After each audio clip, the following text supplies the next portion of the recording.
Alright guys, next project on the hiker. This, a 2000 watt pure sine wave inverter,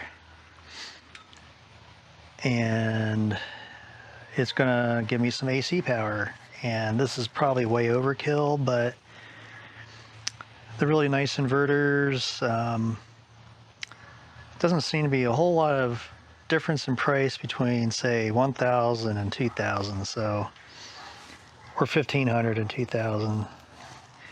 And by nice, I mean, you know, these guys, yeah, it's made in China, but it's not like off of Amazon.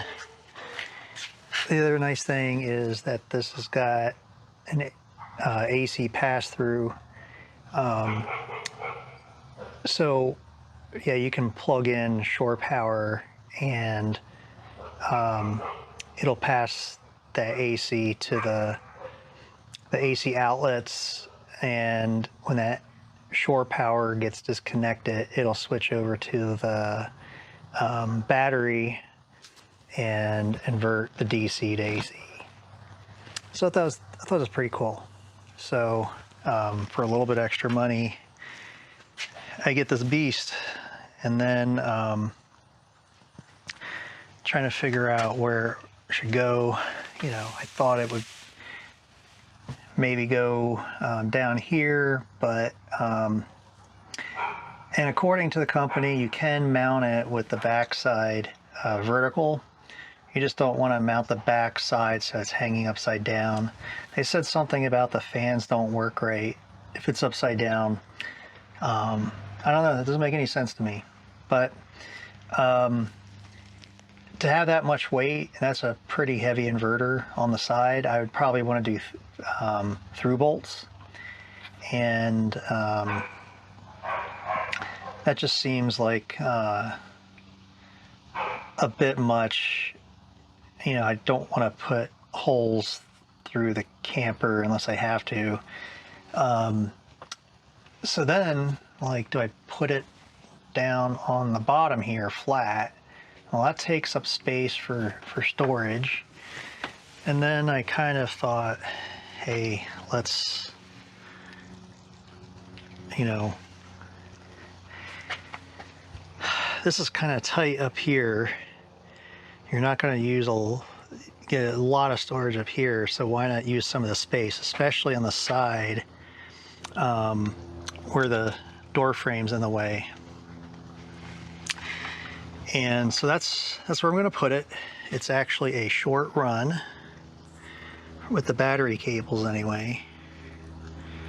Over the edge there, down to the big bus bars, the big 150 amp bus bars. And I've already got a spare slot on the positive and negative where I was intending on doing an inverter, so I'll be using that. The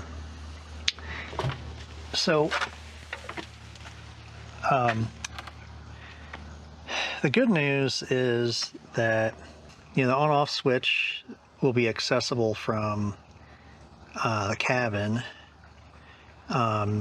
So will the remote if needs be, but you know, if the on-off switch is right there, do you really need a remote? And then I've already drilled a hole to get wires in and out. You know, the first wire is going to be, you know, this. I'm just going to get a, you know, replacement utility cord for like a power tool, and just plug it in there and then run the bare end up there to the terminal block on the end of the inverter. And then somewhere I'm going to mount this to distribute the AC power. There's probably going to be an outlet on this wall, an outlet on the passenger side wall, and then I'll have like an electrical box probably sitting up right above the inverter where stuff can be plugged in. And this is what's going to go on the outside through the wall.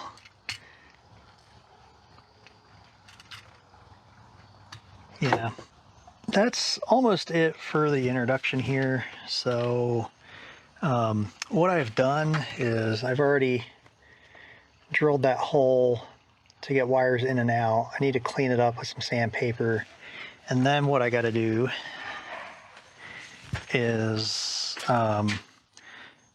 lay that inverter on this piece of cardboard, and I'm going to mark out the feet where the mounting hardware is going to go. And then I'll use that as a template, mount it on the underside here, and drill those holes. I don't have enough room with the drill to get the drill from the top, so I'll have to do it from the bottom. But that's okay. And then, where did I put it? So the inverter came with these rubber feet that slide into the mounting locations.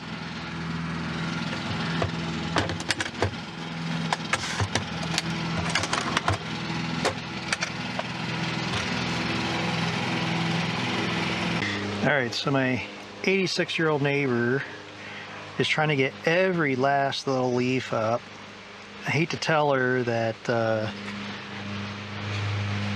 by tomorrow morning she's going to have a bunch of leaves over there where she just got them. So what I'm going to do is use these rubber isolation mounts instead, because I don't want the weight of the inverter to rely on some wood screws, and that's fine, you know, if the trailer stays upright. But if you roll the trailer for some reason, I suspect the weight of that inverter would just pull the wood screws out of the wood. So I'm going to use these rubber isolation mounts, and yeah, this will be fine. Be better than the. All right, so this is just the inside of a cereal box. I always like using this kind of cardboard because it works good for templates.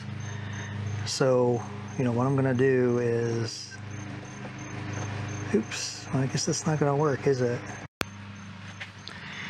All right, so I couldn't get the tip of the marker through there. It wasn't the felt part, it was the housing part. So I'm just going to use a construction pencil.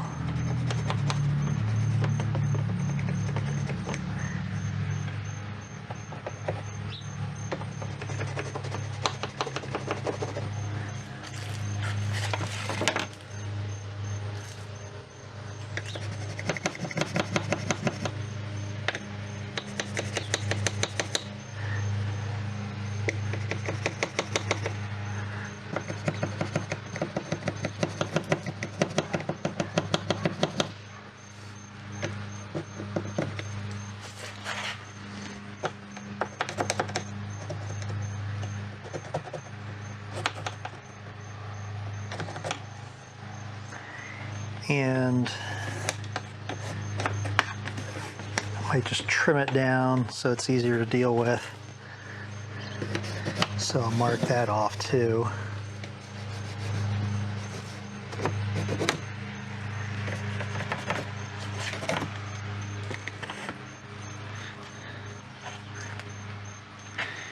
And what I'll probably do is try to target right in the middle there. Because all the way in, yeah, there might be a problem with clearance. So, with a washer. Okay, I think that's probably good enough.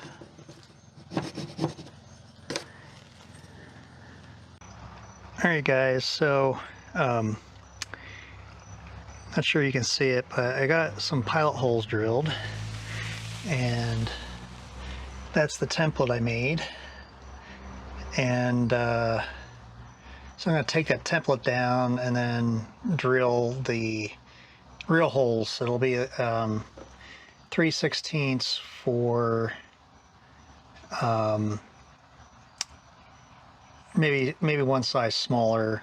I think it's a number 8 machine screw that I need to stick in there. So anyway, I'm going to take that down and drill those holes.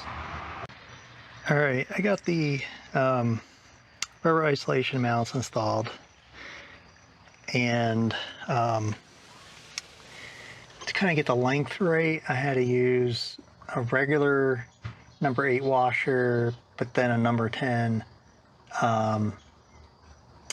fender washer. I mean, I could have used a number 10 regular washer, but got plenty of these. So I'm going to put the inverter up here to see how well the slots line up. And yeah, there's really no slop in the holes I drilled, so if there's any misalignment, I'm going to go up like a 64th or a 32nd and deal with it that way. All right, be right back.